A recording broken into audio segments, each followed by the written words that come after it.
Toward a New African Revolution, Volume 2. National Liberation and Social Revolution. Khalid Raheem. Abstract. In the tradition of Toward a New African Revolution, Volume I, this, Volume 2, represents a continuation of my thoughts and concerns regarding the contemporary Black liberation movement. Again, this is not intended to be an academic study, but I most certainly would encourage and welcome review, discussion, and critique. Strengthening our ideas and politics can most assuredly improve our analysis and practice. Chapter 1 provides us with some basic and fundamental definitions to help us proceed. Chapters 2 and 3 provide a socio-economic or class overview of the U.S. white majority and the Black colony. Chapter 4 shares some perspective regarding people of color, POC. Chapter 5 concerns the significance and pervasiveness of race and anti-blackness.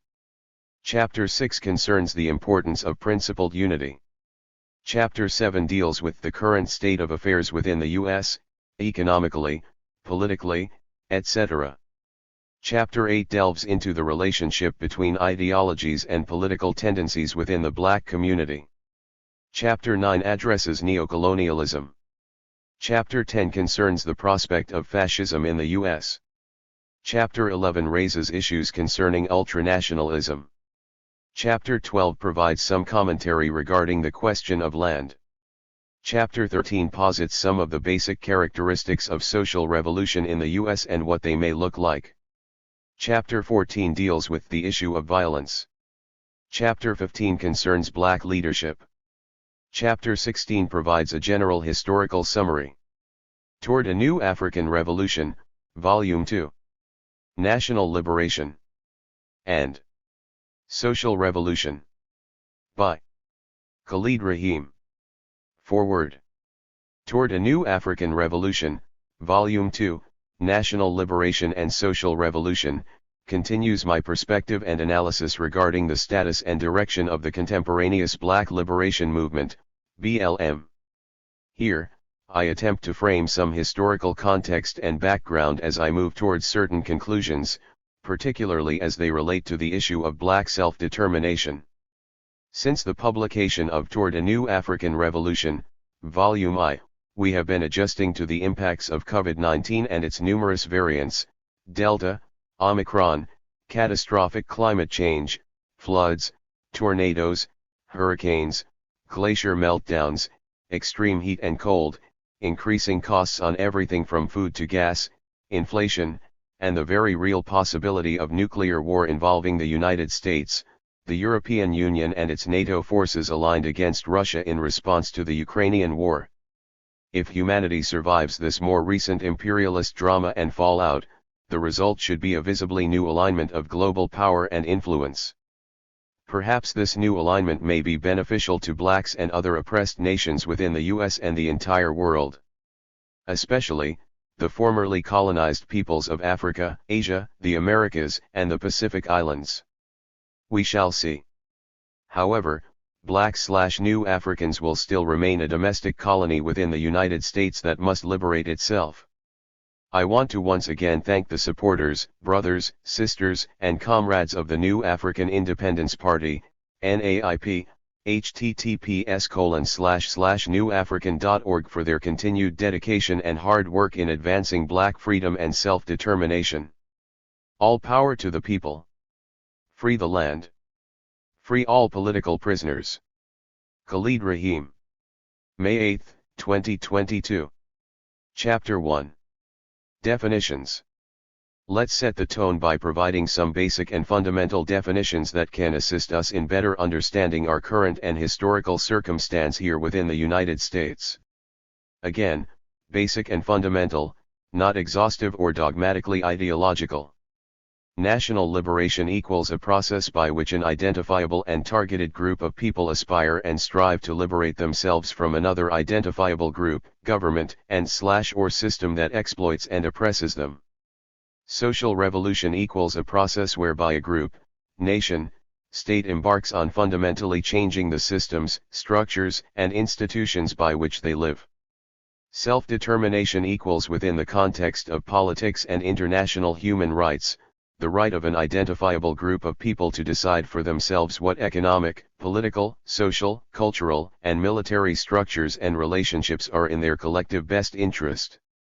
White supremacy equals structures, systems, and institutions which legitimize, empower and perpetuate ideas, ideals, and practices of white racial superiority. Racism equals attitude, belief, and behavioral predisposition based on notions of racial superiority and/or inferiority. Socialism equals an economic model and system where the means of production, and profits, are owned, operated, and distributed by the workers. Imperialism equals the cultural, economic, political, and military domination of a people, country and/or nation by another. Colonialism equals physical conquest, subjugation, and exploitation of a people and any corresponding lands or other resources they may possess, occupy or develop. A forced and hostile takeover. Note: it's worth repeating that the above are basic and fundamental working definitions, intended to help us better conceptualize and understand our collective histories and current circumstances. They can guide us as we do the work of liberating ourselves, becoming a new people and building a new society. Additional and much more nuanced political education and discussion is encouraged and welcome. However, endless, self-serving and fruitless ideological tantrums are not. Chapter 2. This is them. A socio-economic or class analysis of the white majority. Historically, imperial powers invade, subjugate, and colonize the indigenous people, their land and other resources. In some situations, the conquerors' colonizers occupy or develop settlements within the conquered or subjugated territories. They encourage, subsidize, and/or incentivize massive immigration to the newly conquered territories in an effort to methodically contain, remove or replace the indigenous or current inhabitants while exploiting any known or suspected natural resources. New arrivals claim such lands for themselves with the backing and blessing of the imperial/colonial government or administration. This process seeks to systematically erase or marginalize indigenous socio-economic, political and cultural institutions, while simultaneously replacing them with those approved by the imperial/colonial government. Hence, settler colonialism. Notable historical and contemporary examples and models of white settler colonialism are Australia, Brazil, Canada, Israel, New Zealand, South Africa, Rhodesia, and the United States. Murdered, enslaved, exploited, displaced, and marginalized peoples via white settler colonialism include: Aboriginals, Australia; Indigenous, Afro-descended, Brazil; First Nations, Inuit, Afro-descended, Black, Canada; Palestinians, Israel; Maori, New Zealand; Africans, Asians, Colored, South Africa; Africans, Rhodesia; Indigenous, Afro-descended, Black, United States. Listed below are the original 13 colonies of what was to become the United States of America and the date of their creation or admission into the British colonial system as such. Virginia/Jamestown equals 1607. Massachusetts equals 1620. New Hampshire equals 1623. Maryland equals 1632 to 34. Connecticut equals 1636. Rhode Island equals 1636. Delaware equals 1638. North Carolina equals 1663. South Carolina equals 1663. New York equals 1664. New Jersey equals 1665. Pennsylvania equals 1681. Georgia equals 1732. It's worth noting that the oldest colonial settlement produced four of the first 5 presidents of the United States. George Washington, 1st, Thomas Jefferson, 3rd, James Madison, 4th, and James Monroe, 5th, were all from Virginia. John Adams, the second president, was from Massachusetts. Every colony was connected to and benefited from slavery in some shape, form, or fashion, but almost half of them, Virginia, Maryland, Delaware, North Carolina, South Carolina, and Georgia, were heavily dependent upon the labor of enslaved Africans as a key component of their economies. Later, for some former colonies, now states, the number of slaves would also determine political representation and power, 3/5 clause, within the newly formed Republic, USA. Hence, the roots of the American slaveocracy. The ruling class or national bourgeoisie, the ruling class elite or national bourgeoisie of the United States of America consists of rich, wealthy people. There are absolutely no poor or working class folks among them. It is comprised of mostly white men, several white women along with some so-called people of color, POC, including a few blacks. Their riches, wealth, and power derive from various sources and reflect the historical development of the U.S. from a colonial slaveocracy to a modern-day global empire. This ruling class includes those individuals and families whose wealth is rooted in the old money economies of slavery and forced labor, including its corollaries of shipping, transportation, insurance, and finance. Other sources of old money wealth and power are traceable to oil and steel production, commodities, such as cotton, beef, and wheat, banking, investments, publishing, newspapers, books, magazines, and energy technologies such as coal, electricity and gas. The more contemporary ruling class also includes those who have amassed wealth and power through the industries of film, television, entertainment, and the performing arts. Not to be overlooked are those members of the U.S. ruling class whose wealth and power is rooted in early to middle 20th century racketeering and organized crime such as bootlegging, prostitution, gambling, and drug, heroin, distribution.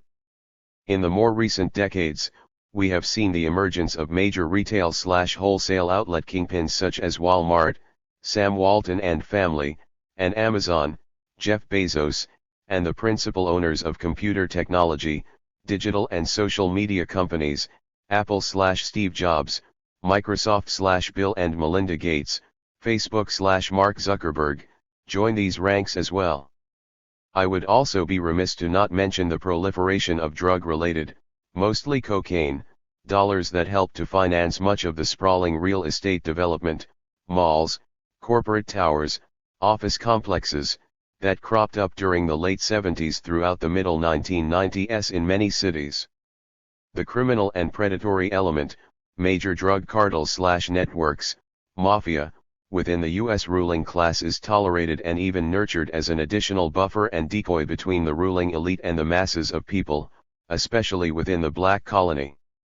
Although, all national politicians and judiciaries, president, Congress, courts, governors, intentionally or unintentionally serve the interest of the U.S. ruling class to a major degree, very few are themselves part of that group. They generally serve as the executive, legislative and judiciary functionaries, defenders and custodians of the American empire. However, there are some notable exceptions. This should come as no surprise. Originally, voting and holding political office within the United States were reserved only for white men who also owned property, which included slaves. According to a 24/7walls.com article titled "The Net Worth of the American Presidents, Washington to Trump, the 7 most wealthy U.S. presidents, after adjusting for inflation, were: Donald Trump equals $2.5 billion. George Washington equals $525 million. Thomas Jefferson equals $212 million. Theodore Roosevelt equals $125 million. John F. Kennedy equals $124 million. Andrew Jackson equals $119 million. James Madison equals $101 million. It's worth noting that four of the above U.S. presidents derived part of their wealth as slaveholders: Washington, Jefferson, Madison, Jackson. Today, we continue to find many wealthy and aristocratic ruling class elites scattered among the terrain of U.S. electoral politics. According to a December 14, 2021 article on https://www.businessinsider.com, the 25 wealthiest members of the United States Congress are: 25 Rep. Ralph Norman, a Republican from South Carolina, $20,679,156. 24 Rep. Sarah Jacobs, a Democrat from California, $21,428,125. 23 Rep. John Rose, a Republican from Tennessee, $23,362,065. 22 Rep. Fred Upton, a Republican from Michigan, $24,692,218. 21 Rep. Dean Phillips, a Democrat from Minnesota, $24,778,495. 20 Rep. Kevin Hern, a Republican from Oklahoma, $26,761,380. 19 Rep. Kathy Manning, a Democrat from North Carolina, $27,202,287. 18 Rep. Don Bayer, a Democrat from Virginia, $29,805,092. 17 Rep. David Trone, a Democrat from Maryland, $32,927,094. 16 Rep. Jay Obernolte, a Republican from California, $39,250,014. 15 Rep. Scott Peters, a Democrat from California, $39,738,062. 14 Rep. Nancy Pelosi, a Democrat from California, $46,123,051. 13 Rep. Susan Delbene, a Democrat from Washington, $52,156,097. 12 Rep. Peter Meyer, a Republican from Michigan, $60,514,285. 11 Rep. Roger Williams, a Republican from Texas, $67,438,045. 10 Rep. Doris Matsui, a Democrat from California, $73,872,062. 9 Rep. Trey Hollingsworth, a Republican from Indiana, $74,629,062. 8 Sen. Richard Blumenthal, a Democrat from Connecticut, $85,231,232. 7 Sen. Mitt Romney, a Republican from Utah, $85,269,083. 6 Sen. Mark Warner, a Democrat from Virginia, $93,534,098. 5 Sen. Dianne Feinstein, a Democrat from California, $96,518,036. 4 Rep. Vern Buchanan, a Republican from Florida, $113,384,088. 3 Rep. Darrell Issa, a Republican from California, $115,850,012. 2 Rep. Michael McCall, a Republican from Texas, $125,880,292. 1 Sen. Rick Scott, a Republican from Florida, $200,327,223. Within the above listed top 25 wealthiest members of Congress, all but Doris Matsui, Japanese, and Darrell Issa, Arab, are white. The United States has also featured several multimillionaire and billionaire candidates for local and national office such as Ross Perot, 92 presidential candidate, and Michael Bloomberg, former NY mayor and 2020 presidential candidate. Many more members of the U.S. Senate and House of Representatives are actually millionaires than those listed above. They, along with their well-connected and endowed colleagues, are not going to vote for the dismantling of capitalism anytime soon. The white petty bourgeoisie, small business owners, entrepreneurs, mid-level corporate and government managers, directors, nonprofit/NGO executives and administrators, up-and-coming artists, entertainers, technocrats, and local politicians. The white middle class, usually a good mixture of highly skilled and well-paid public and private sector employees, low and mid-level managers, government, corporate, nonprofit/NGO, small business owners, entrepreneurs, moderately successful artists, entertainers, and technocrats. The white working class, the people who work for someone, a company, business or branch of government. They don't own it, can't pass it down to their family, and have no significant voice regarding its strategic direction. They punch a clock, sign in online or turn in a timesheet in order to receive a paycheck for the stated value, wage, salary, of their participatory labor. They are usually paid low to moderate wages and salaries. Recently, we would include the independent contractors of the gig economy, comprised of professionals, artists, students, retirees, etc., who work according to availability and necessity. The white lumpen, the people who focus on surviving and succeeding outside of the mainstream or traditional path. They may or may not engage in overtly criminal activities such as drug dealing, robbery, prostitution or burglary.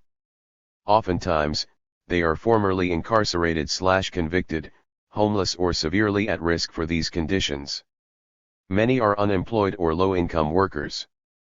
Although not exclusive to this class, some may be suffering from debilitating mental health problems, drug addiction, or both. They may still have some long-term hopes and dreams, but for the moment, their focus is on the daily grind of survival. In recent years, disillusioned, abandoned and distraught segments from within the classes of the white petty bourgeoisie, middle class, and working class have been drawn to the messaging and politics of American-style fascism. Some are actually current and former members of the Democratic Party.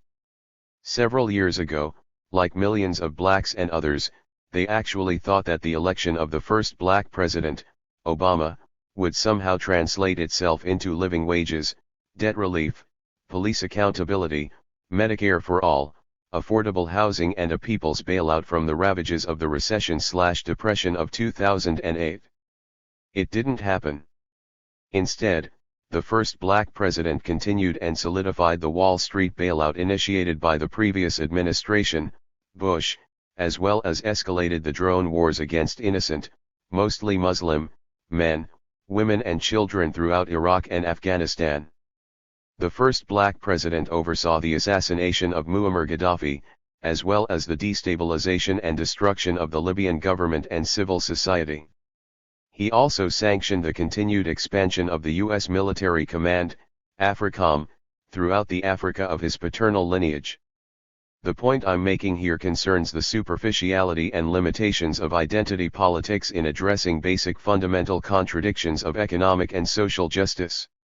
Also, white liberal Democrats/independents and moderate Republicans of today, when confronted with such contradictions, along with racist propaganda, could very well become the homegrown fascists and white supremacists of tomorrow. Chapter 3. This is Us. A socio-economic or class analysis of the black/new African colony. The European conquerors and colonizers, English, Dutch, Spanish, French, Portuguese, of what were to become the United States of America initially enslaved, enlisted, and indentured many of their fellow Europeans as sailors, soldiers and laborers while conducting its massive land theft and genocide against the indigenous peoples of the Western Hemisphere. But, during this process, they also managed to capture, enslave, and transport hundreds of thousands, if not millions of indigenous Africans too. These indigenous African peoples were cultivated, harvested, trained, and sold throughout the Western Hemisphere with heavy concentrations throughout the Caribbean, and what were to become the nation-states of Brazil and the United States. Originally, a group of English colonial settlements, the 13 colonies engaged in their own unique struggle against the colonialism imposed on them as subjects and stewards of the British Empire. Although, they were engaging in a so-called revolutionary war for independence from the British, this anti-colonial confederation, led by its national bourgeoisie, including such notables as the Virginian aristocracy of Washington, Jefferson, Madison, and Monroe, remained committed to slavery and white supremacy as a central component of the new republic's economy and socio-political order. What I've listed below is a general timeline of the Black/New African experience thus far. There are several sound arguments concerning the arrival and presence of African peoples in the Americas prior to 1619. I am not here to debate those findings nor dispute them. However, for the purposes of this presentation, let's agree to use the year 1619 as our baseline. 1619 to 2022 equals Black/New Africans have been here, in what was to become the United States, for 403 years. 1619 to 1776 equals Black/New Africans were under the direct colonial control and/or enslavement of various European forces such as the Dutch, Portuguese, Spanish, French, and finally the British for 157 years prior to the American Revolution. 1776 to 2022 equals Black/New Africans have continued to live here within the United States of America since the American Revolution for the last 246 years. 1776 to 1865 equals Black/New Africans were officially enslaved under the U.S. government for 89 years.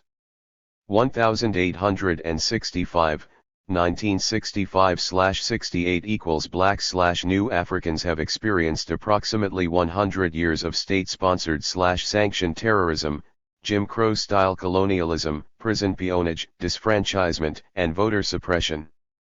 1965/68, 2022 equals Black/New Africans continue to experience white supremacist subjugation and economic exploitation characterized by COINTELPRO, chemical warfare, access to drugs and illegal guns, mass incarceration, police terror and vigilante violence, voter suppression, cultural appropriation and weaponization, example hip-hop economic starvation and neocolonial politics. This has been ongoing for approximately the last 55 years. The process of colonialism and enslavement involved not just the conquest and subjugation of African people, but the exploitation and extraction of our resources, including our labor and collection of accumulated knowledge, technologies, and culture. As a homegrown domestic colony within the United States, Black people have suffered continuous exploitation and oppression in the form of slavery, prison peonage, sharecropping, Jim Crow, COINTELPRO and mass incarceration. Especially since the post-World War II era, various sectors of the U.S. economy have continued to derive substantial economic and financial benefit from this colonial arrangement. For example, the criminal justice system, via police, sheriffs, attorneys, bail bondsmen, courts, probation/parole officers, psychiatrists, psychologists, counselors, and social workers. The prison industrial complex, via jailers, staff, administrators, contractors, and internal prison industries such as license plates, furniture and agriculture. Mass spectator sports, via boxing, football, basketball, baseball, etc. And, finally, the creative/performing arts, advertising, and marketing. Via the initial demonization, but eventual exploitation and appropriation of Black popular culture, for example, our music, walk, talk, mannerisms, style and aesthetics. Although the civil rights and Black power movements of the 1950s, 1970s were eventually aborted and misdirected, for a period of time, they represented a direct threat to the archaic systems and structures of Middle 20th th. Century Jim Crow-style colonialism. Ironically and correspondingly, the relative success of the Civil Rights Movement, CRM, paved the way for the development, growth, and expansion of a national black bourgeoisie rooted in the economic sectors previously cited, i.e. mass spectator sports, creative/performing arts, advertising and marketing, as well as electoral politics. In contrast to the pro-socialist and anti-capitalist politics of revolutionary black nationalism. The politics of this emerging, and, now embedded, black bourgeoisie remains essentially somewhere between integrationist and bourgeois black nationalism. Elitist, pro-capitalist, anti-socialist and in most cases, imperialistic, that is, they are generally supporters of U.S. foreign policy regarding Israel, NATO, military expansion and constant wars abroad, Grenada, Iraq, Syria, Afghanistan, etc. They may take a public stand against racism or take a knee against police brutality, but remain conspicuously silent concerning U.S. bombing and droning of Africans, Asians, and Muslims abroad. Their ultimate desire is not black liberation, but acquiring and solidifying a space of partnership within the U.S. empire. What follows are contemporary class definitions based on income, wealth, colonized culture, and socio-political tendencies and characteristics within the national black community. Keep in mind that these tendencies and characteristics have been shaped and molded by hundreds of years of colonial oppression and racial subjugation. Although the following descriptions mostly mirror those provided earlier of the majority white populations, there are fundamental, subjective, and material distinctions.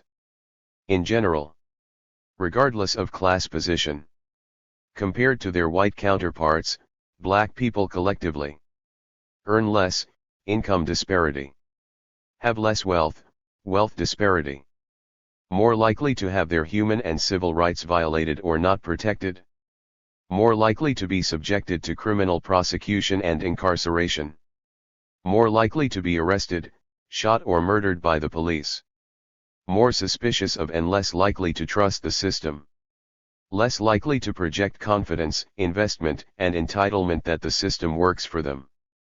Unfortunately, because of the histories of being subject to vicious, racist colonial violence, a tendency to demonstrate more tolerance and suffering prior to responding.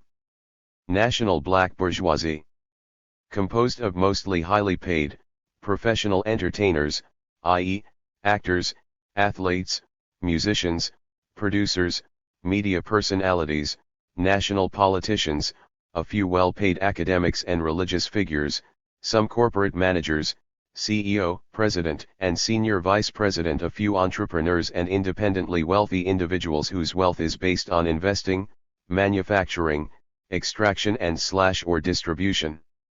The vast majority of the national black bourgeoisie are highly promoted, publicized, and recognized celebrities.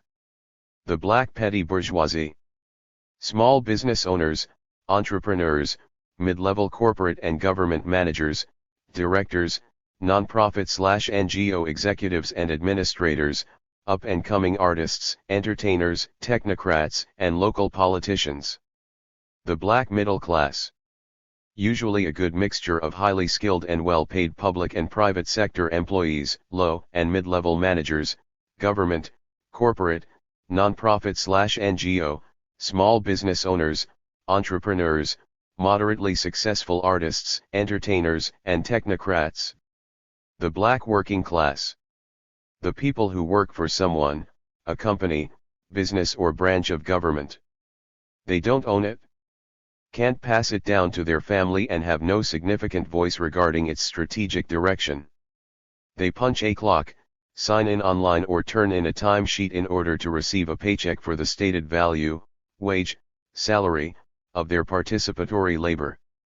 They are usually paid low to moderate wages and salaries. Recently, we would include the independent contractors of the gig economy comprised of professionals, artists, students, retirees, etc. who work according to availability and necessity. The black lumpen, the people who focus on surviving and succeeding outside of the mainstream or traditional path. They may or may not engage in overtly criminal activities such as drug dealing, robbery, prostitution or burglary.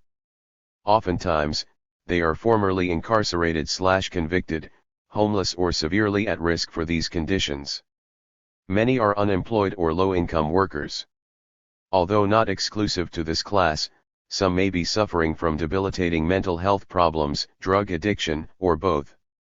They may still have some long-term hopes and dreams, but for the moment, their focus is on the daily grind of survival. There is fluidity and transition between being working class and lumpen, depending on your personal situation and circumstances. To quote, Toward a New African Revolution, Volume I. Fast food workers who sell weed, marijuana, in between shifts, public school teachers with graduate degrees who actually live in their car, neighborhood drug cartels run by aspiring hip-hop artists who use profits to help finance their dreams and pay bills, women and young girls using brains and bodies for survival or being unwilling victims of sex trafficking and exploitation.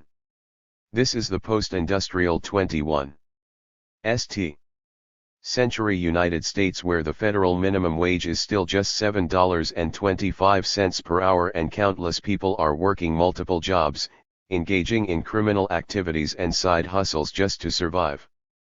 Where workers float and transition between working class and lumpen on a regular basis.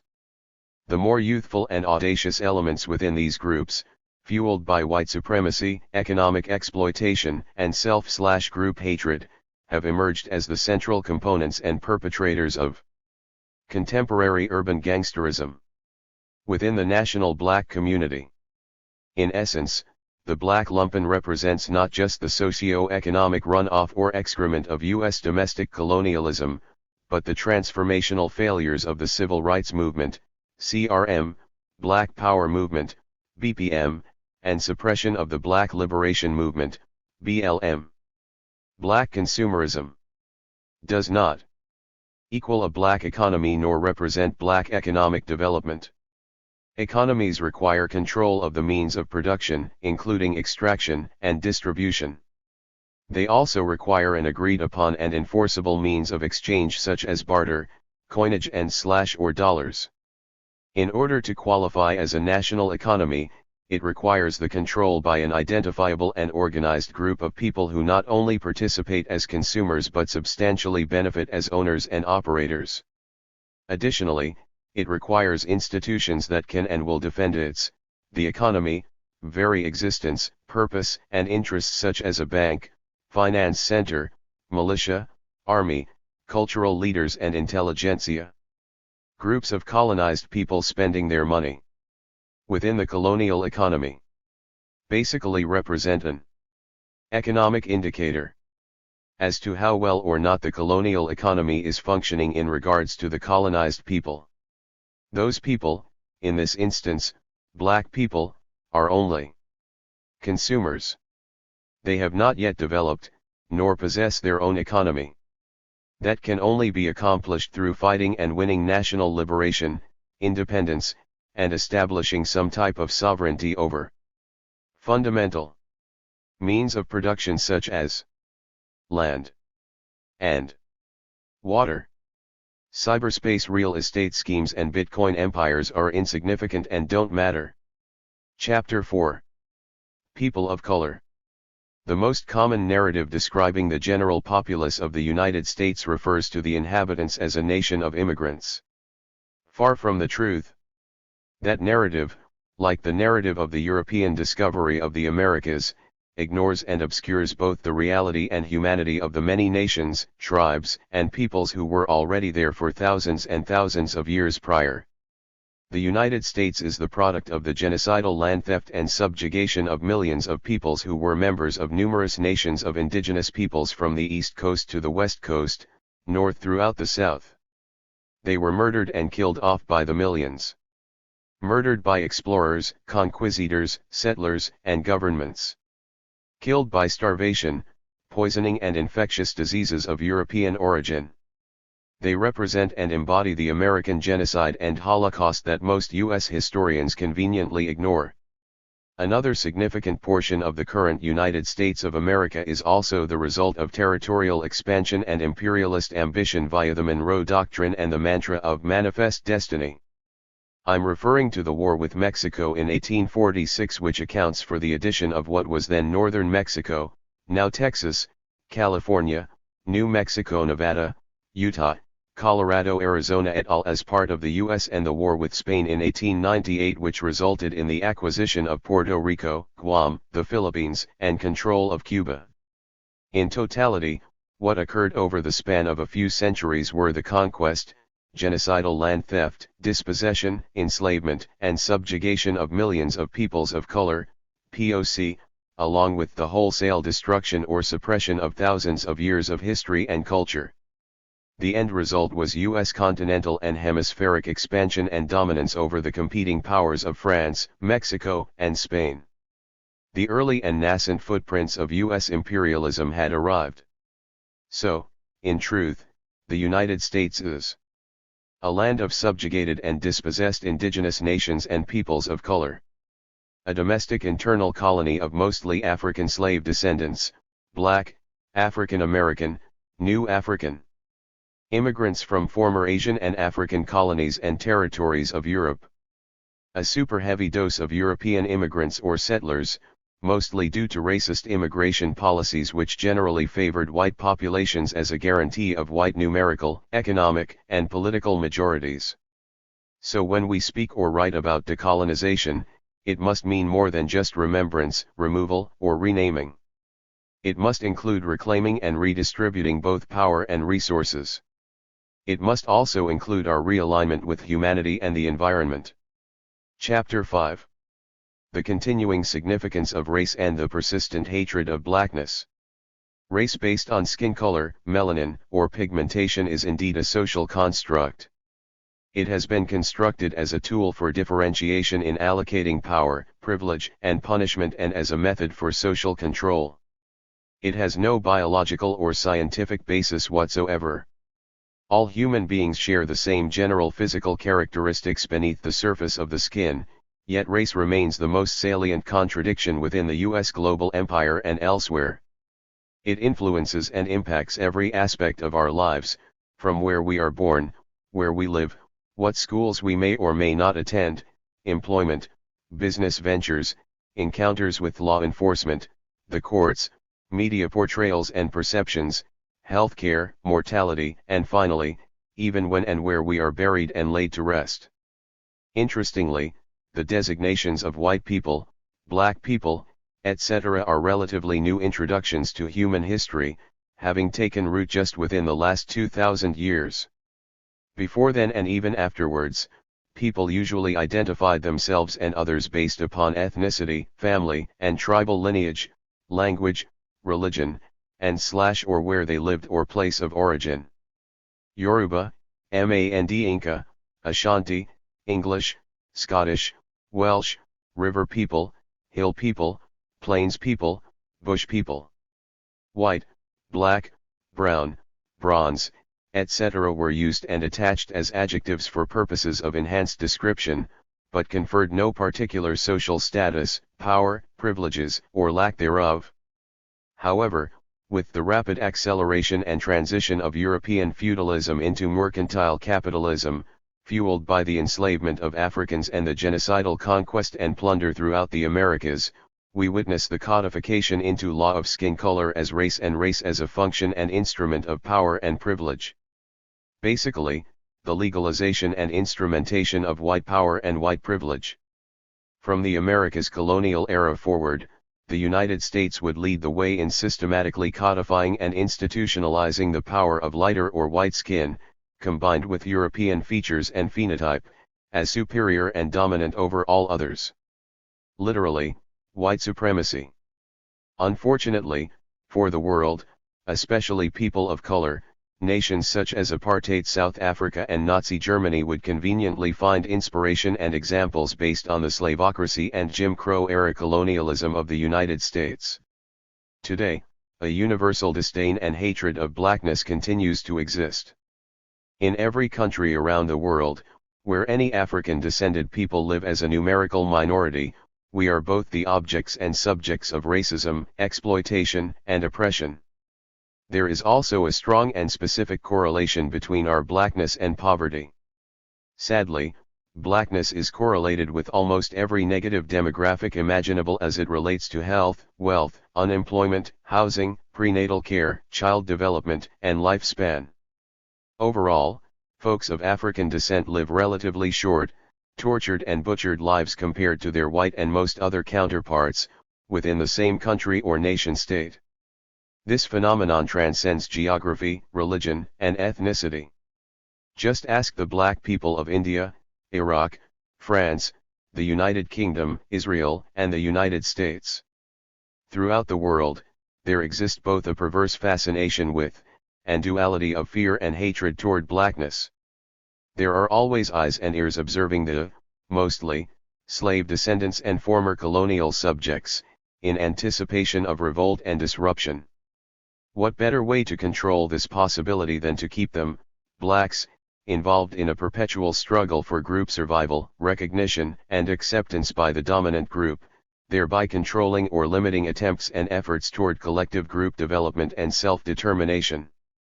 For example, black folks within the United States are caught up in a perpetual cycle of fighting for civil rights, voting rights, criminal justice reform, decent and affordable housing and police accountability, while continuing to either ignore or subvert the larger issues and questions surrounding universal human rights and self-determination. Unfortunately, the vast majority of black leadership is encouraged, rewarded, and made comfortable with remaining within this outdated and reactionary civil rights paradigm of gradualism and we shall overcome, someday politics.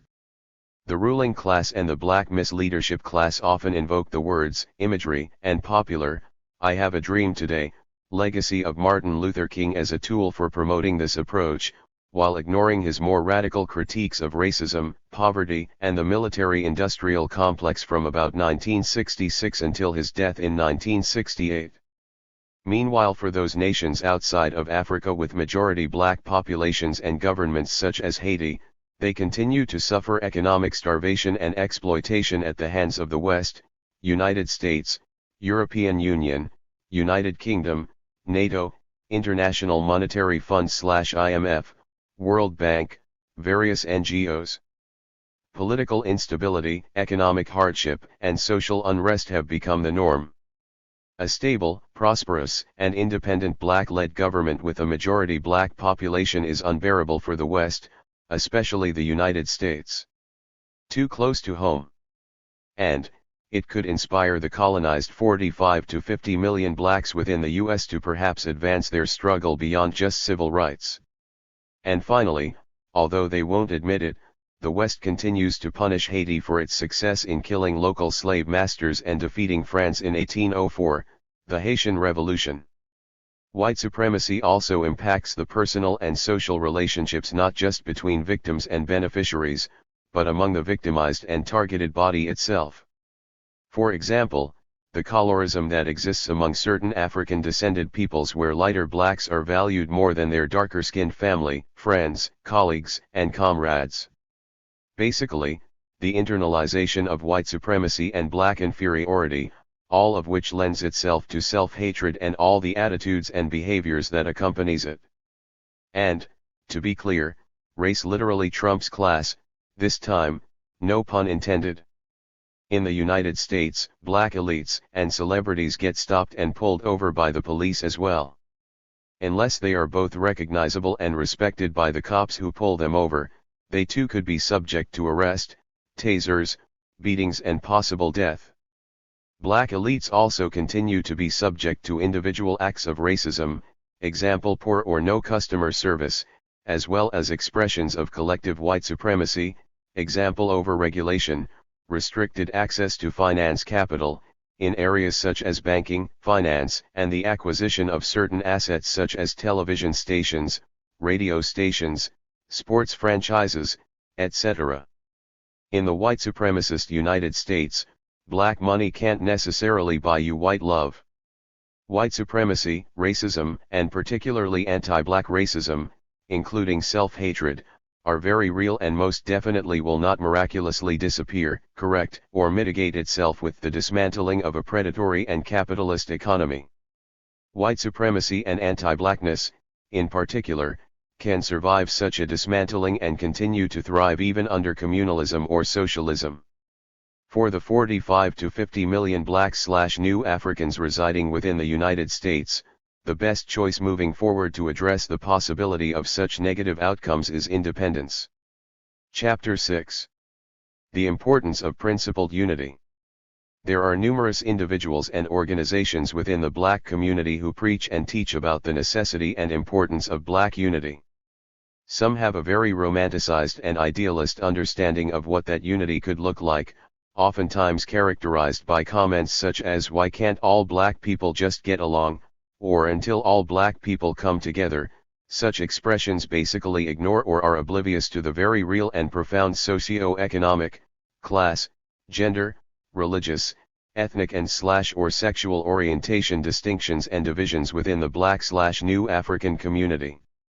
Although the majority of Black/New Africans clearly demonstrate an ideological preference towards Black nationalism, building principled unity still requires much work. Others propose a more conditional unity, predicated upon specific ideological or religious doctrine, for example, Christian unity, Muslim unity, socialist unity, Pan-African unity, etc. This perspective requires that Black people collectively must unify exclusively around one of the above as a prerequisite to any successful liberation or freedom movement. In other words, the overwhelming majority of Black people would have to first embrace or convert to Christianity, Islam, socialism, or Pan-Africanism before we as a people could ever make any successful attempts at attacking, defeating and dismantling the system of white supremacy and economic injustice. In his earlier years as a member and recruiter for the Nation of Islam, NOI, that was the approach espoused and practiced by Malcolm X, namely, clean up, stand up and join the nation in order to defeat the so-called white man or devil. In essence, a call for the embrace of NOI Muslim nationalism as a basic requirement for any serious engagement within the Black freedom struggle. In later years, Malcolm would abandon this position in favor of, and preference for, a more broad-based unity grounded in agreement on a common Black agenda and adherence to certain guiding principles of membership and engagement. Examples would be his role and involvement with the Organization of Afro-American Unity, OAAU, and the Revolutionary Action Movement, RAM. With no comprehensive and radical/revolutionary Black liberation movement, much of the mass mobilizations are reactive expressions to a crisis or situational unity.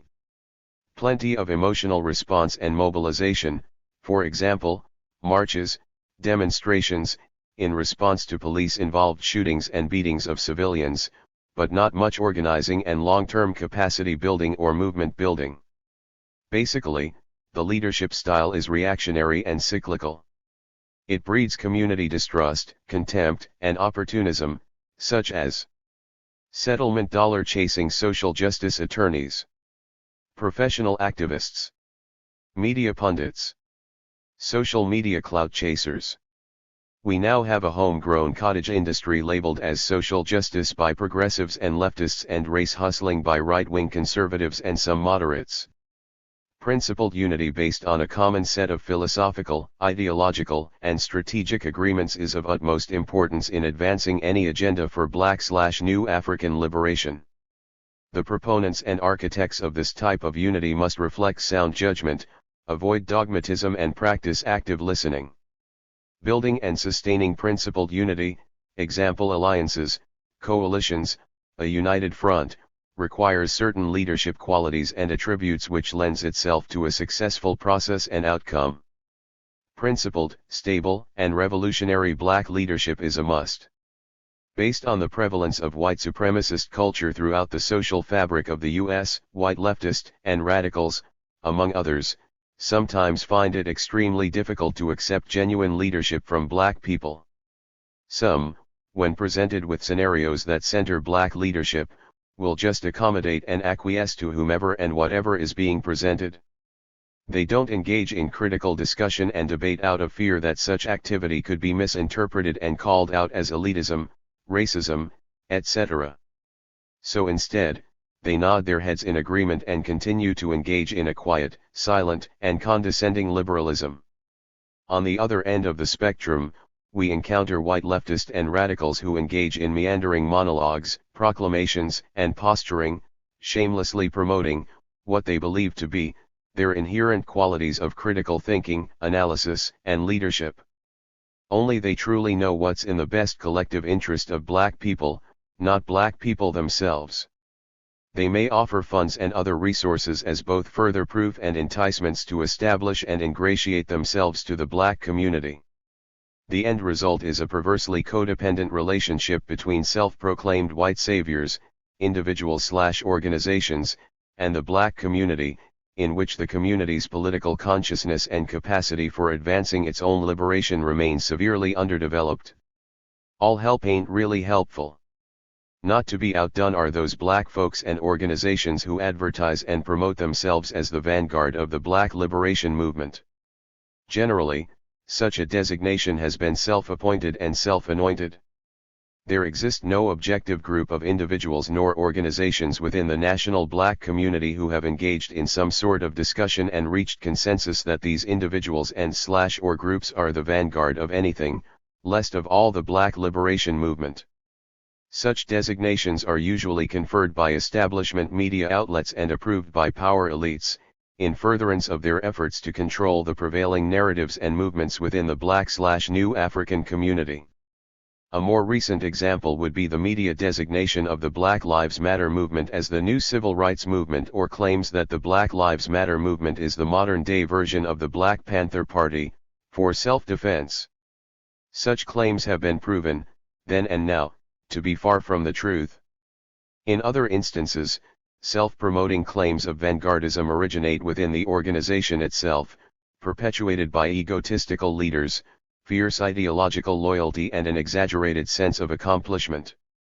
All of which can lead to the development of a cult personality style of leadership that is resistant and unreceptive to criticism or correction.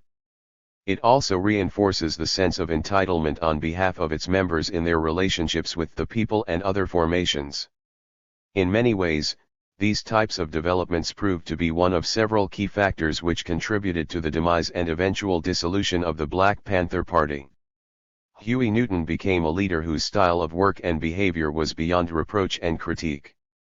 This was reinforced by the notion that since the Black Panther Party itself was a vanguard party, its leadership should likewise be absolved from principled critique and accountability.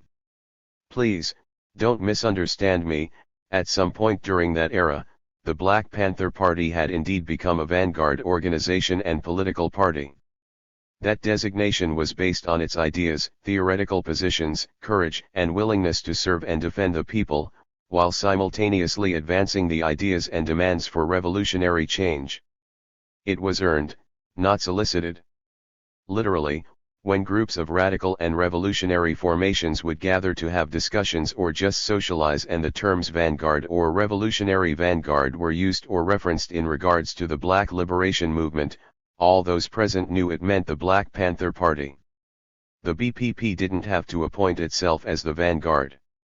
It was recognized as such by the black community and other formations, based on the combination of its theory, practice, and demonstrable courage. And, while I certainly don't endorse the leaderless models of organization popularized during the Occupy movement, I don't ascribe to the vanguard party model either. I think it breeds contempt for the work and contributions of other radical and revolutionary formations and fosters an unproductive, stagnant, and toxic competitiveness within the Black liberation movement. I also view such ideals and structures as out of touch with the contemporary political culture among radical and revolutionary youth, workers, and politicized lumpen. Furthermore, it contributes to social isolation, cultism, personality worship, corruption, and political stagnation among both the adherents and proponents. However, I support the creation and development of vanguard alliances and coalitions as tools and vehicles for providing strategic thinking, leadership, and implementation. Therefore, we must reject both the codependency of the white left and the vanguardism of black nationalist and black leftist formations. Chapter 7. Some notes on the current economic, political, social, and cultural situation within the United States. With a gross domestic product, GDP, of $21 trillion, the United States continues to lead the world in this category, but is no longer the most dominant economic force on the planet. It faces stiff head-to-head competition from China, GDP of $15 trillion. For example, China has made inroads throughout both Africa and Europe in establishing trade agreements and financing infrastructure projects, particularly in parts of Africa. Also, the US has competition from the up-and-coming regional economies and transnational alliances such as that between Brazil, Russia, India, and China, BRIC. As for universal dominance, this has developed into basically a two-nation contest. No other nations come even remotely close to the GDP of either the US or China. The closest competitors such as Japan, Germany, and the United Kingdom all have single-digit trillion-dollar GDPs. However, internally the US has a lot of debt, a significantly weakened manufacturing base and decayed infrastructure, roads, highways, bridges, and family support mechanisms such as child care, senior care, etc. Additionally, the US spends a lot of money on the military and has over 750 military bases scattered in over 80 countries around the world. By contrast, China has only five such bases. What really keeps the US afloat internationally is the recognition and acceptance of the US dollar as the agreed-upon standard currency for conducting business throughout the world and the vastness, dominance, and sophistication of the US military. They're like the neighborhood clique that owes everybody, but also has the best connects, the best shooters and the best weapons. As long as they owe you, you'll never go broke. And, they will pay you when they can. International gangsterism continues to be on full display. Currently, the United States struggles with the contradictions and tensions of attempting to align its political identity and public narrative as a constitutional republic while reacting to segments of the population's growing attraction to fascism.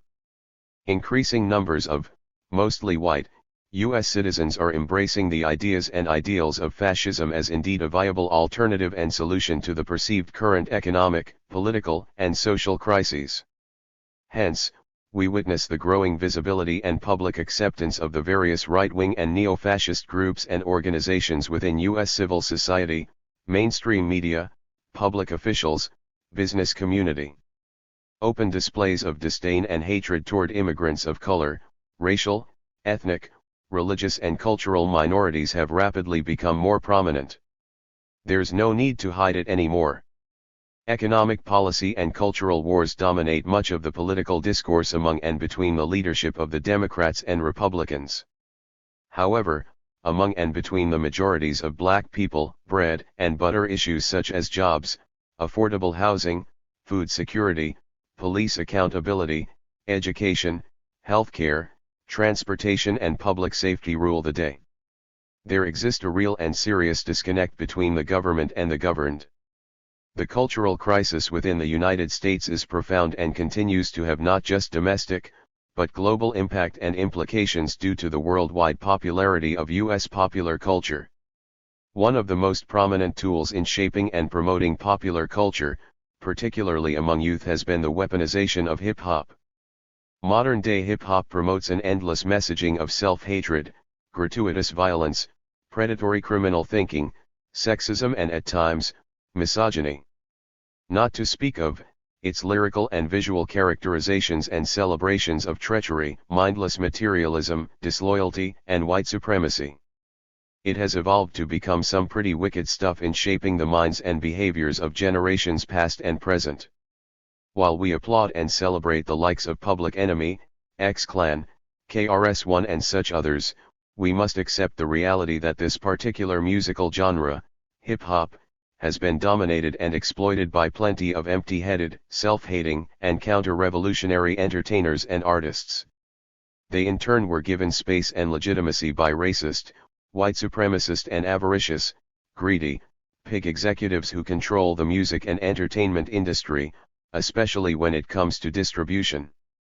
If we had been a self-determining and independent people, these folks would have never been able to draw up a contract or touch a mic. But unfortunately, the groundwork was laid during those years and periods, mid to late 1970s, of the black community's greatest vulnerability, namely deindustrialization.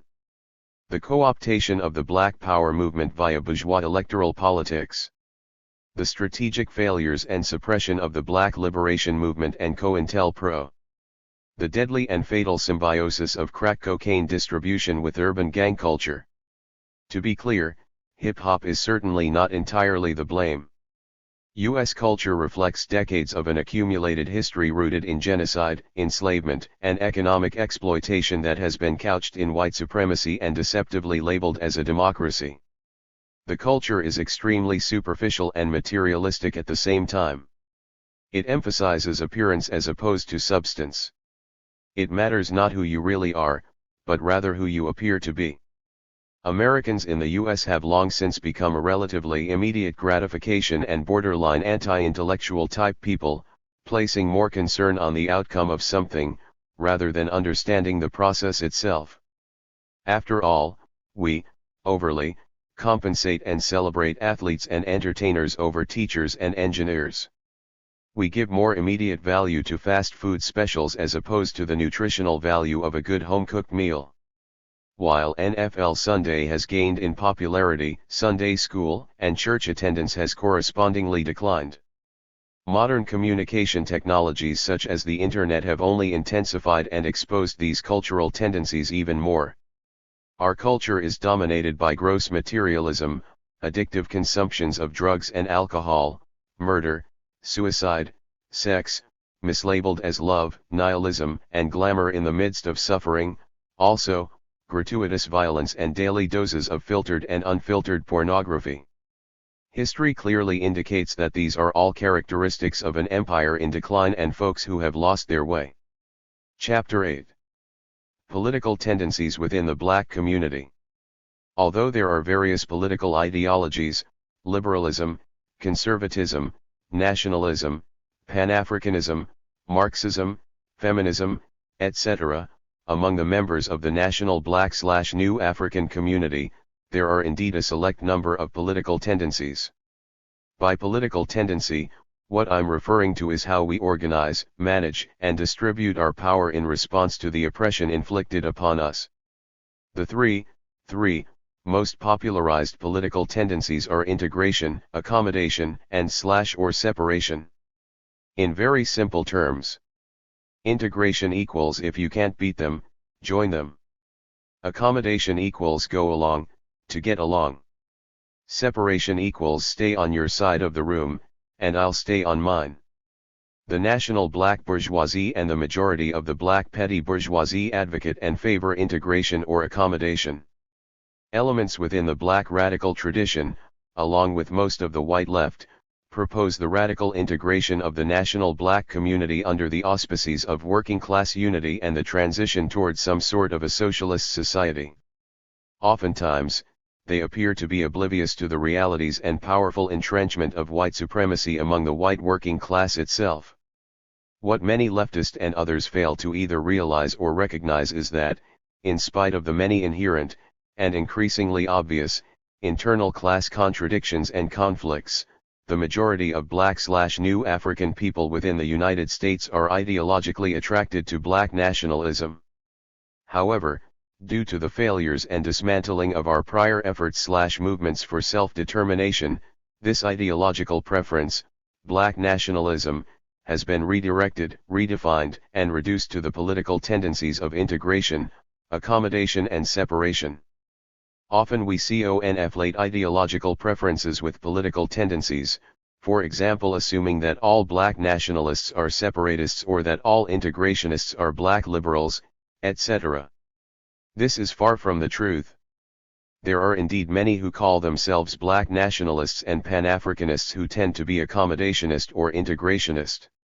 That is, they strive to accommodate themselves to the existing power dynamic of white supremacy and economic exploitation, capitalism, or passively accept the process of its encapsulating integration.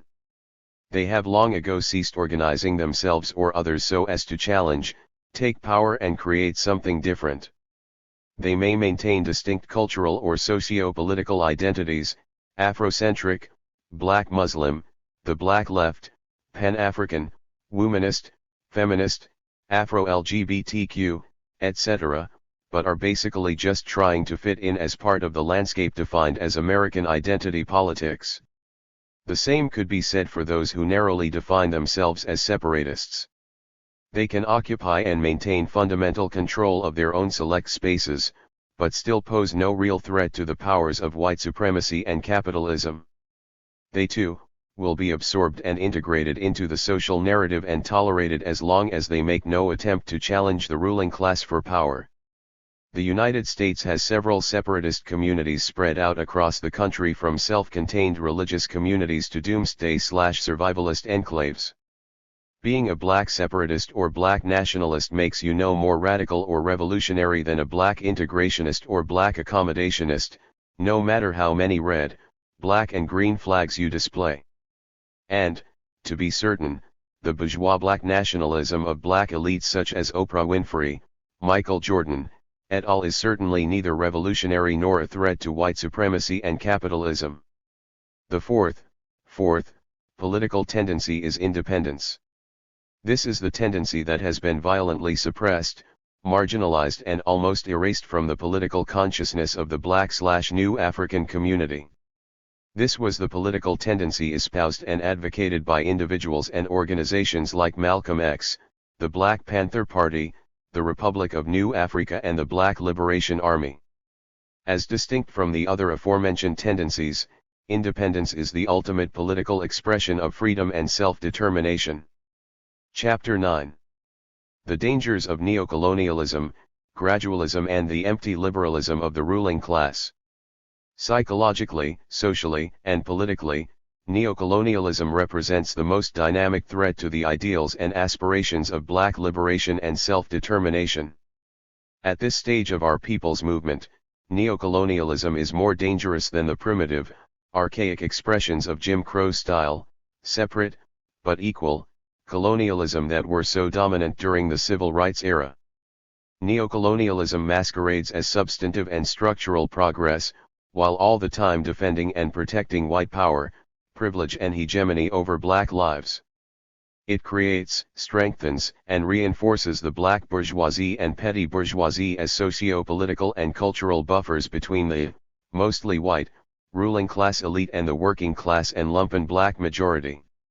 Neocolonialism reinforces false historical narratives such as rugged individualism and bootstrapism throughout the black community, all of which lends itself to false hopes that somehow white supremacy and capitalism will eventually fix or correct itself, the we shall overcome, someday mentality and syndrome. It also implies that hard work alone is the singular most determinant factor in acquiring riches and wealth in the United States. If that were true, then the descendants of enslaved Africans would now be the wealthiest folks in the country. We would have inherited the accumulated wealth and riches of our enslaved ancestors based on their extremely hard work. Such narratives as bootstrapism and rugged individualism have proven to be particularly attractive to elements within the black middle class and black petty bourgeoisie. By contrast, elements within the black working class and black lumpen have grown increasingly pessimistic and distrustful of the system's capacity for self-correction and a voluntary redistribution of wealth and power. One of my all-time favorite sci-fi horror movies is The Thing. It's about an alien life form which is able to replicate any other life form it attaches itself to. Yep, an exact duplicate or look-alike, but only on the surface, on the inside, a completely different arrangement and set of internal organs. Such is neocolonialism. It is the thing. Neocolonial leadership looks like the black majority of working class and lumpen, may share similar backgrounds, cultural affinities such as music, clothing, art, and religion/spirituality, but internally they are the staunch defenders, perpetrators, and functionaries of white supremacy, economic injustice and exploitation. they will knowingly promote socio-economic policies which have a track record of harm to the black community, while they simultaneously profiteer from people's oppression, all the while promoting themselves as progressives or radicals. For example, passing legislation that gives developers and land speculators unfettered access to properties in predominantly low-income black communities in exchange for campaign contributions and future employment with those firms or others within the industry. Liberals, no matter what their race, socio-economic status, gender, religion, rhetoric, and/or sexual orientation, are not revolutionaries. Most aren't even radicals.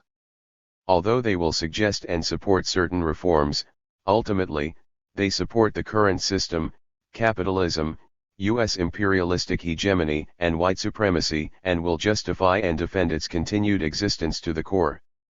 This is particularly true when it comes to United States foreign policy and domestic law enforcement, especially that which concerns budgeting for the U.S. military and/or incursions, example special operations, weapons sales, drones, funding, into other countries.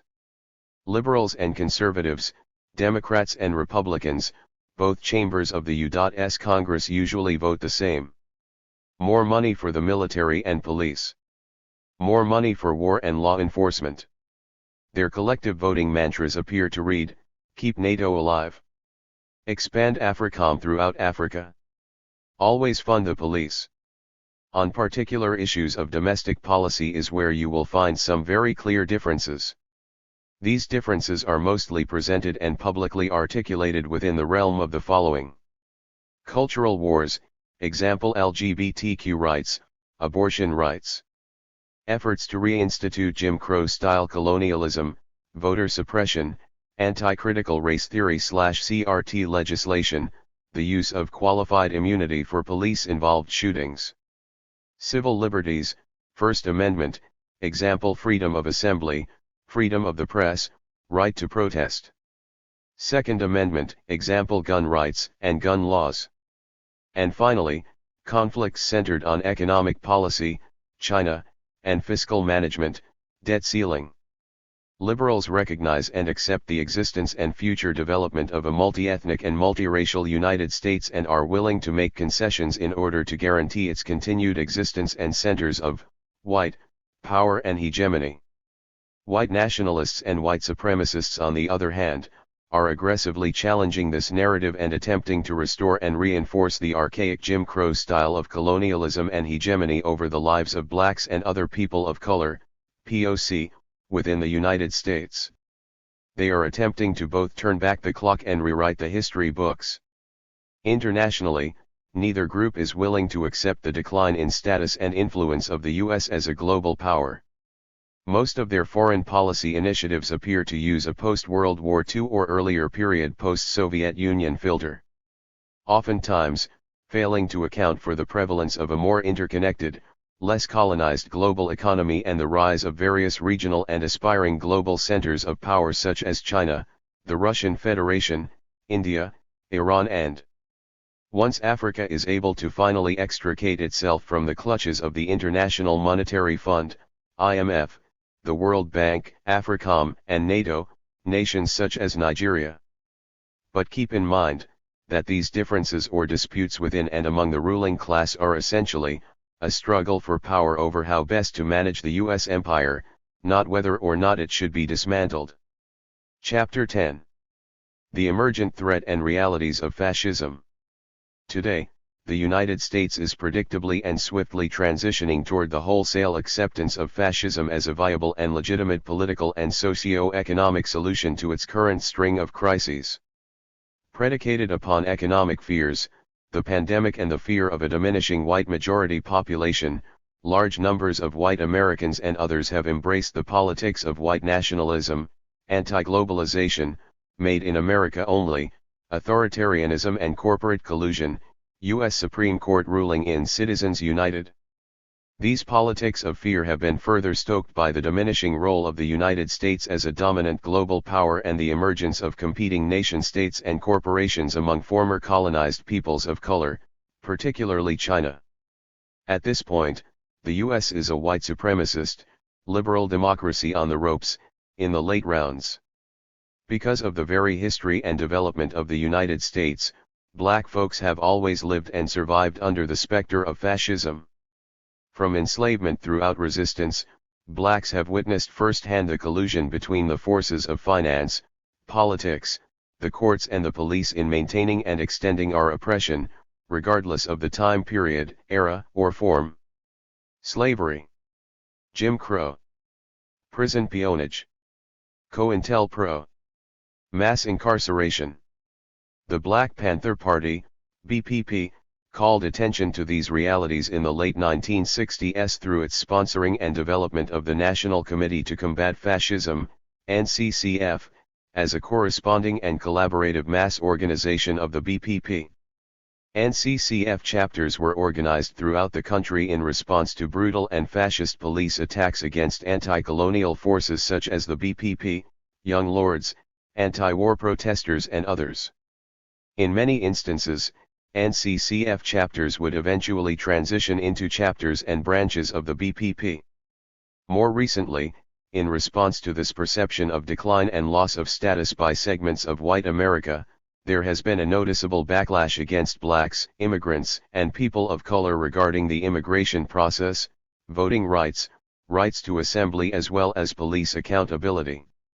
For the last several years, this has resulted in a gradual erosion of the civil liberties and civil rights of blacks/new Africans and other people of color, POC. The poster boy and prime media representative of these most recent political leanings is former U.S. President Donald Trump. Even though he is no longer in office, at least for the moment, there is speculation that he may run again in 2024.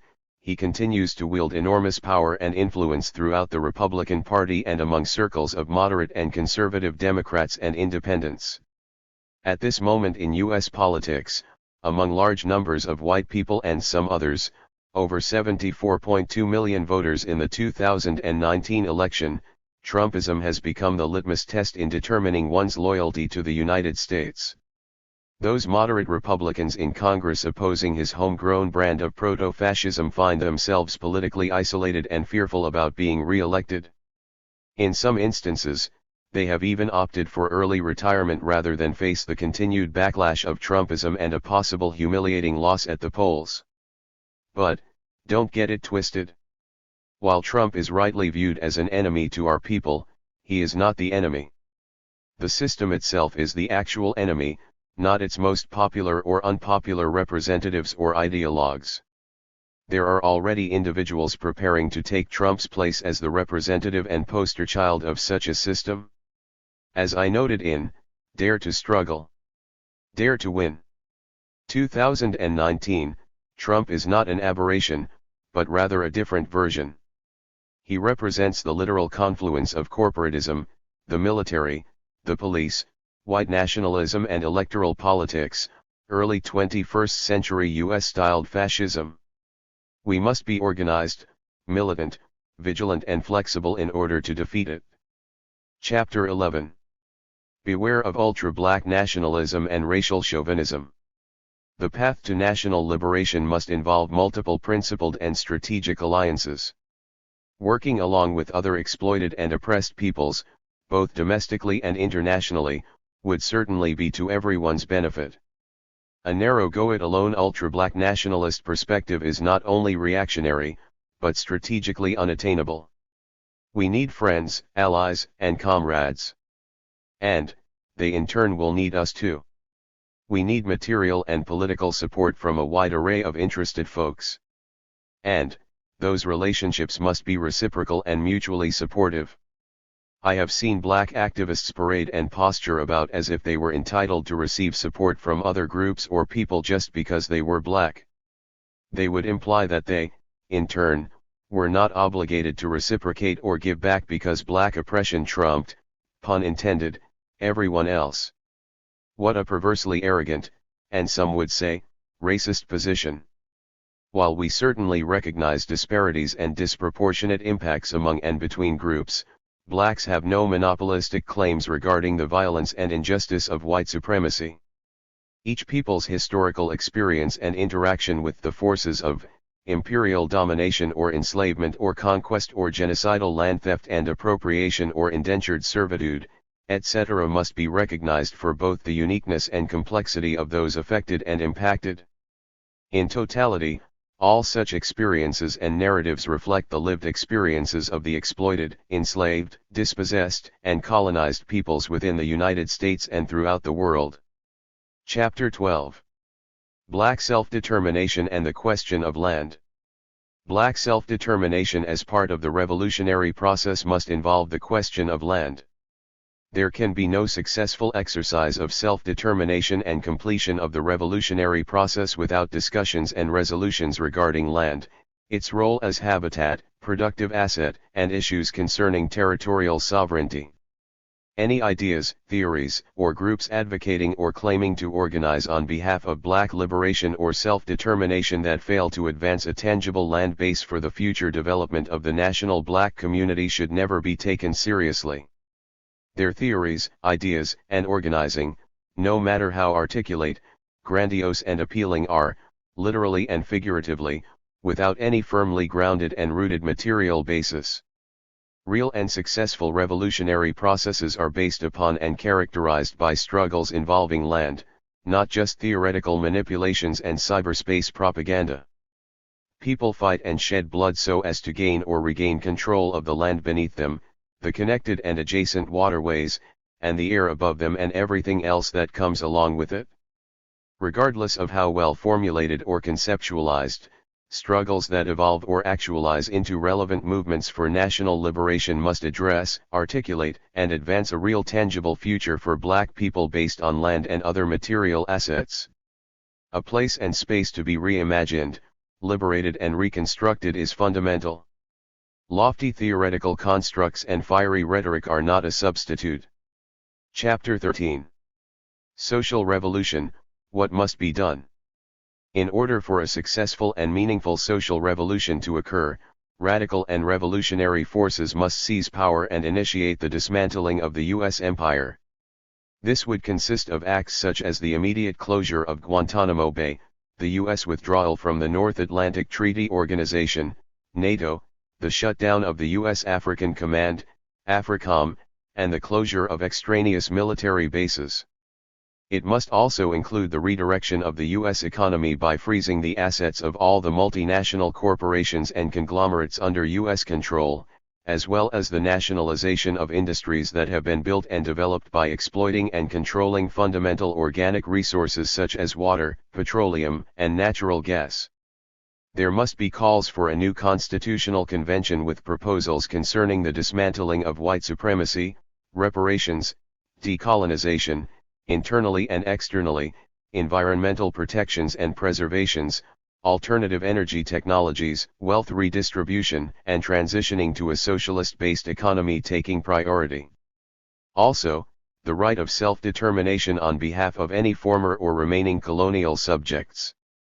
Hence, the importance of elements within the white majority to advance and fight for social revolution and simultaneously support black self-determination, which must include and recognize the process of decolonization as it pertains to Black/New Africans and other colonial subjects. History and contemporary events clearly teaches us that this would continue to be part and parcel of a protracted and long-term violent and bloody process, similar to that of a mother giving birth. It is filled with pain, anxiety, and trauma, but is indeed necessary in order for a new life to come forth. Such is revolution. Chapter 14. Violence and the Natural Right to Defend. I believe that it was Huey P. Newton, who once said that the world or universe was in a constant state of flux or change. In many cases, that change is precipitated by violence of some kind. Stars die and sometimes fall from the sky. Volcanoes erupt and give rise to new masses of land. Seismic shifts create earthquakes that may result in new configurations, boundaries, and waterways, oceans, seas, lakes, and rivers. Additionally, every life form on the planet has a precarious, yet dependent, relationship with other life forms that is based upon some degree of violence. Organisms feed off of other organisms in order to survive, sustain themselves and develop. Carnivores and vegetarians alike share this common characteristic. They are sometimes the predator and at other times the prey, depending on their position within the ecological food chain. Within U.S. civil and social society, the same type of dynamic continues to exist. It's predicated upon the origins and histories of the colonial experiment eventually known as the United States, i.e., genocidal land theft from the indigenous populations, emergent white supremacy, and the confluence of early mercantile capitalism with the enslavement of Africans. Blacks, people of color, indigenous, Asians, etc., and poor/destitute white immigrants have historically been the prey. First, Imperial Britain, and later, the ever-expanding U.S. ruling class would evolve as the predators. This eat or be eaten socio-economic order requires a tremendous degree of organized violence in order to regulate the majority populations while simultaneously protecting and defending the wealth, interest, and power of the minority ruling class. Hence, the evolution and institutionalization of state violence via the militia, army, police, and the courts. But of course, contemporary violence as we know it today is not just the purview of the state apparatus or government. There's interpersonal, domestic, or household violence. Also, we have cultural violence, previously displayed by denying or demonizing the culture of blacks and people of color, nowadays often associated with cultural appropriation, gratuitous or unwarranted violence that may be thinly disguised and promoted as entertainment. Closely related to gratuitous violence is fetish vicarious violence associated with both popular mass entertainment, spectator sports, television, movies, and social media, as well as explicit sexual fantasies. On a community level, there's internecine violence such as gangbanging, drug-related violence and civil war. And last, but certainly not least, the inherent economic violence and savage inequality of capitalism where residents of multi-million-dollar condominiums and the cardboard tents occupied by the homeless exist side by side within the same municipal landscape. So, let's be clear. There is no such thing as a nonviolent revolution. All revolutions are rooted and initiated in violence. I'm speaking of the violence initially inflicted upon the exploited and oppressed by the forces of domination and oppression. If that were not so, then they, the oppressed, wouldn't protest, rebel or eventually revolt. Police beat, shoot, and kill them. Vigilantes stalk and murder them. Those with power cheat and rob them, while simultaneously smothering their hopes and ambitions. For blacks or new Africans in the United States, this is colonial violence, a violence of white supremacy, economic exploitation, subjugation, and occupation. A colonial violence that is firmly rooted in the historical experiences of slavery, prison peonage, Jim Crow, COINTELPRO, and mass incarceration. Eventually, the oppressed, frustrated and exhausted from experiencing the violence of the state and private operatives, such as vigilantes, militias, death squads, strike back. Oppression and exploitation is a violent business. It requires a likewise principled, appropriate, and measured response. However, blacks within the United States are expected to either passively accept white institutional and vigilante violence or only address such violence in socially acceptable manners such as civil and/or criminal courts. We are never to actually defend ourselves, either individually or collectively, no matter how egregious or outrageous the assault upon us. In other words, we are expected to act unnaturally and not protect nor defend ourselves. Blacks are expected to accept such violence in the hope that somehow justice or the dormant humanity of our white offenders will eventually emerge. It's like hoping that the dude shooting at you runs out of bullets or the person beating your behind gets tired or pulls a muscle. Or maybe they'll have a change of heart. But whatever you do, just don't fight back. Don't fire a shot or throw a punch. Just hope. Such is the twisted and perverse social logic imposed upon the colonized psyche of black/new African people throughout the United States. We are only allowed to be natural when it serves the material interest of white supremacy and economic exploitation when serving as the soldiers, police, and agents of the state apparatus. But, not as defenders or protectors of our families, neighborhoods, and communities, no matter how egregious, life-threatening, or vicious the assault upon us. A notable exception is also our participation in internecine or predatory violence among ourselves. Killing and maiming one another, for example, gang wars, drug turf wars, spousal abuse, is not only tolerated by the ruling class, but in certain instances, it is nurtured and facilitated as such.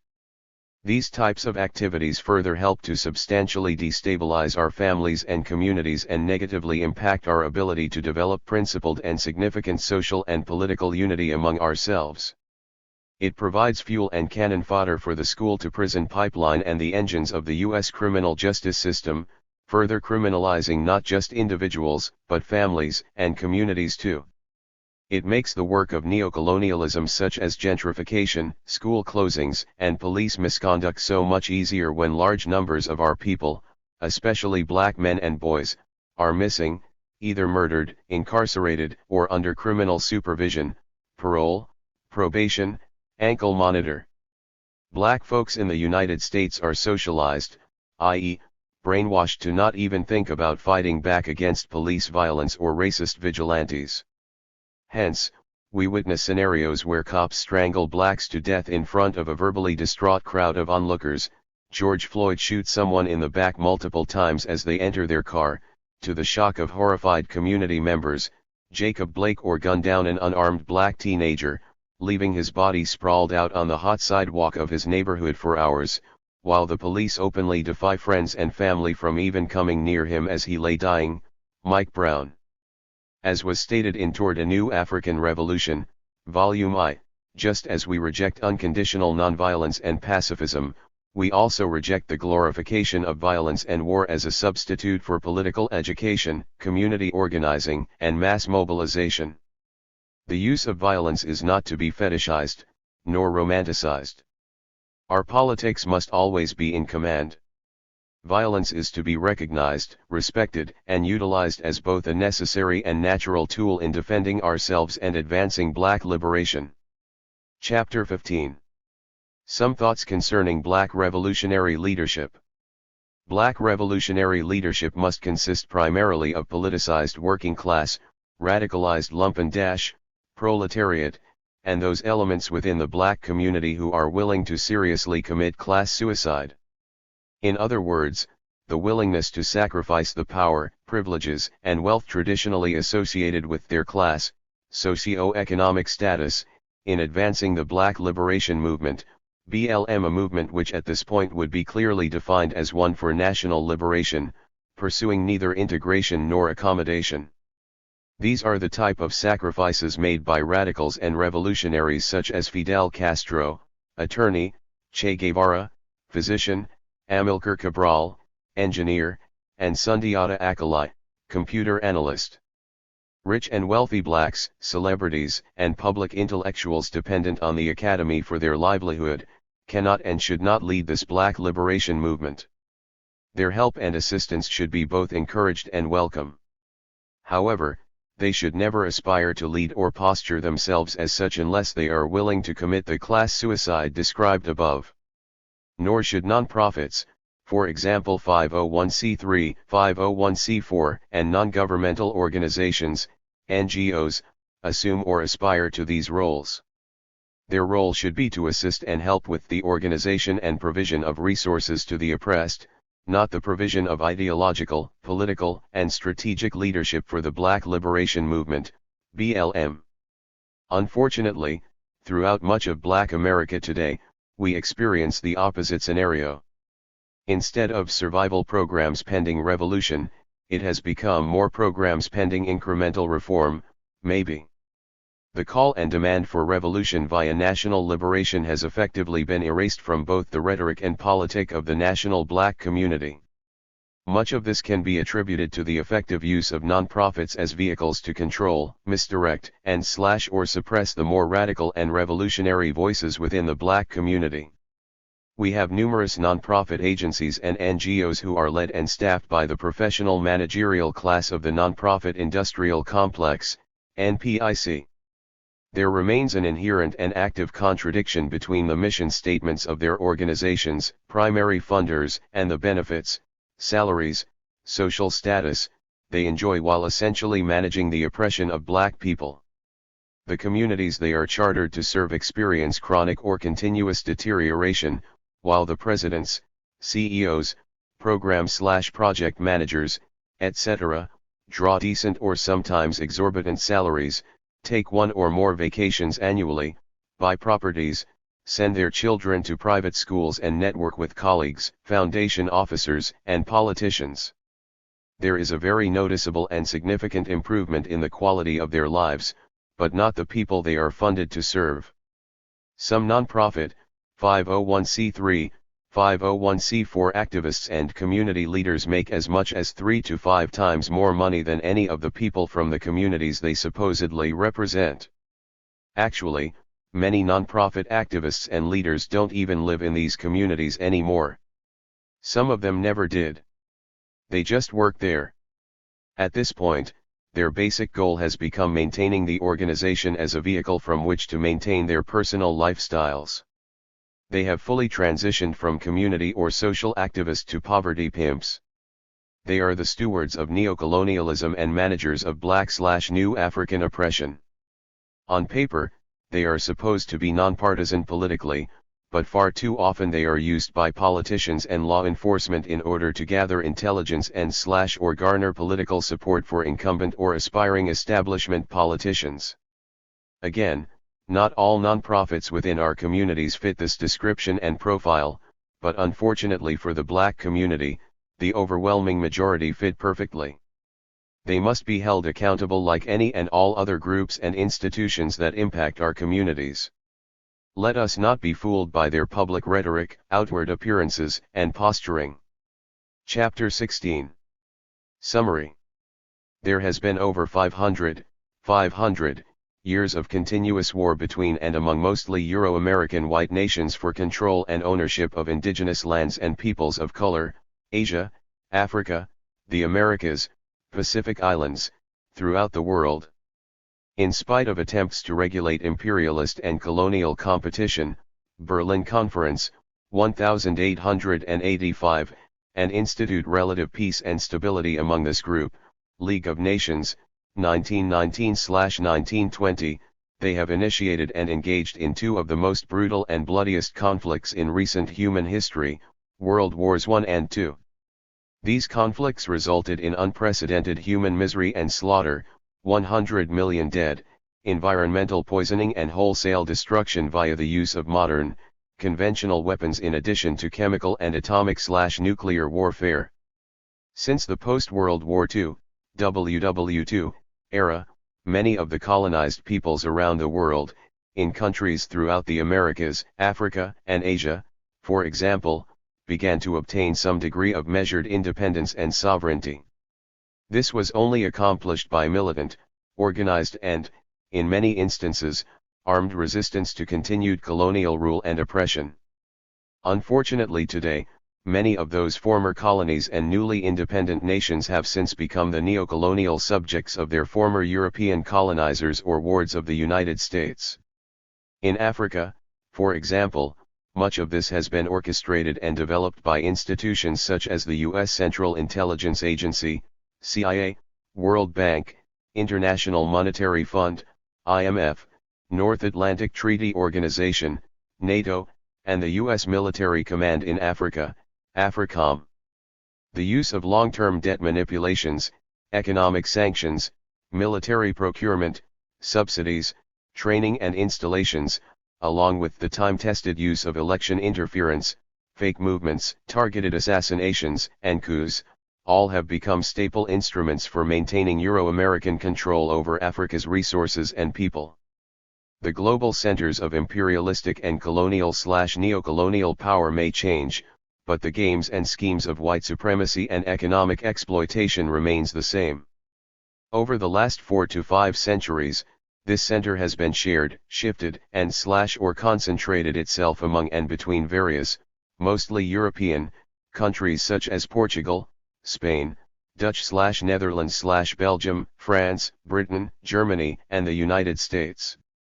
However, today, 2022, the nexus of this power is the United States of America, USA. Black people within the U.S. were also part of the universal movement toward human rights and self-determination that accelerated during the post-World War II, WW II, era. We saw the rise and prominence of groups, organizations, and individuals such as Martin Luther King, Malcolm X, Fannie Lou Hamer, Southern Christian Leadership Conference, SCLC, Ella Baker, Student Nonviolent Coordinating Committee, SNCC, Stokely Carmichael, Mackenzie Ricks, H. Rap Brown, Black Panther Party, Nation of Islam, Republic of New Africa, George Jackson, Angela Davis, Amari Baraka, Congress of African People, CAP, etc. Like many throughout the colonized world, we too experienced tremendous suffering and loss, the murder of 14-year-old Emmett Till, the assassinations of Medgar Evers, Malcolm X, Martin Luther King, Fred Hampton, and Mark Clark, hundreds, perhaps thousands killed during the urban rebellions of the 60s, the bombing and murder of the 4 girls at the 16th Street Baptist Church, the murder of civil rights workers Goodman, Cheney, and Schwerner, and the countless other lesser-known assassinations. Bombings and murders of blacks and our allies, Viola Liuzzo, James Reeb, who were all fighting for basic and fundamental civil and human rights. However, our movements for civil rights and black power were eventually misdirected, compromised, and co-opted, and our movement for black liberation was effectively discredited and suppressed. Today we still have numerous political prisoners from that era. Many, such as Robert Saeed Joyner, Fred Muhammad Burton, Hugh Hud Williams, Joseph Jojo Bowen, Mumia Abu Jamal, Sundiata Acoli, and Ruchel McGee have now been incarcerated for over 50 years. Others, such as Assata Shakur, Cuba, and Pete O'Neill, Tanzania, remain in political exile decades later. We also have experienced a more contemporary generation of political prisoners resulting from the resurgence of black social consciousness and the recent rebellions connected to the police and state murders of Mike Brown, Breonna Taylor, George Floyd, and others. And, unfortunately, similar to that of our international counterparts throughout the post-anti-colonial era, we too are experiencing the impact of white supremacy in blackface, the black misleadership class, and neocolonialism. To date, the process of black self-determination has not been completed, and we continue to survive within the socio-political context of an aborted national liberation movement and overall failed social revolution.